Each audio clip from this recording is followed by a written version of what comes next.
Friday, July 22nd edition of the Carolina Weather Video. I'm meteorologist Matthew East here with you. Dangerous levels of heat continuing here today and on through the upcoming weekend. The bottom line here is very hot, very muggy conditions set to continue. Let me show you the overall watch and warning situation. Now, all the Peach Shady counties, those are all heat-related products.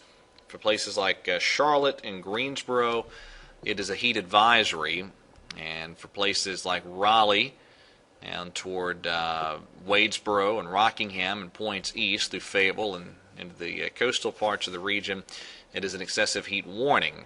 And the difference there, heat advisories for heat index values over 105, a heat warning is for heat index values over 110.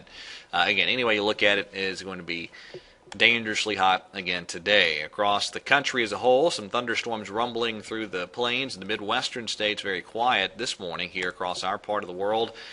There's your temperatures, 75 degrees or greater across much of our region. Dew point temperatures also largely in the mid-70s, so just extremely muggy conditions out there this morning, and that'll continue to be the case all day.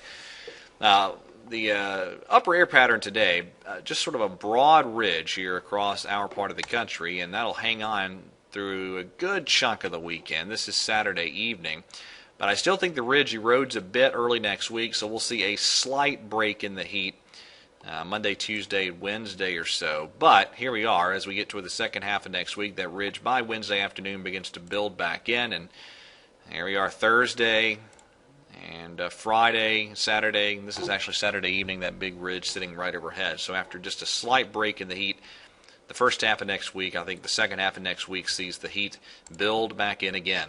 And when I'm talking about the break in the heat, I'm talking about mid to low 90s as opposed to upper 90s to the low 100s. So it's not even like it's going to get cool by any stretch of the imagination.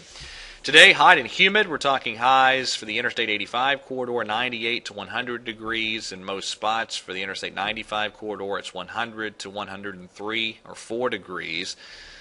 And a few isolated afternoon storms will develop, but they're going to be few and far between again. But where they do develop, they could produce some locally heavy rain. Much the same tomorrow, highs in that same general ballpark for our Saturday, and again, a few isolated storms. Now, I do think the storm chances increase a bit for Sunday and especially Monday, as a frontal boundary approaches from the north. And what we'll see happen is probably some low to mid-90s for highs around here by Tuesday and Wednesday with that front just to our south. But then the heat returns, and we're probably back up toward the upper 90s by, if not Thursday, then definitely Friday and Saturday of next week. So the heat will return. Tropical update. We have Tropical Depression Brett and still Tropical Storm Cindy out there. Both of those are fish systems just heading over the open waters of the Atlantic. Now, we will have to watch this little tropical wave east of the Lesser Antilles. One model chart on that. This is what the NOGAPS does with that. By 144 hours, it actually cranks that into a tropical system that's threatening the southeast coast. If you remember, I showed you earlier in the week some of the modeling doing that as well. So we'll kind of have to keep an eye on that one to see if it tries to develop over the coming days. Okay, that is it for today. Stay cool, have a great weekend, and God bless.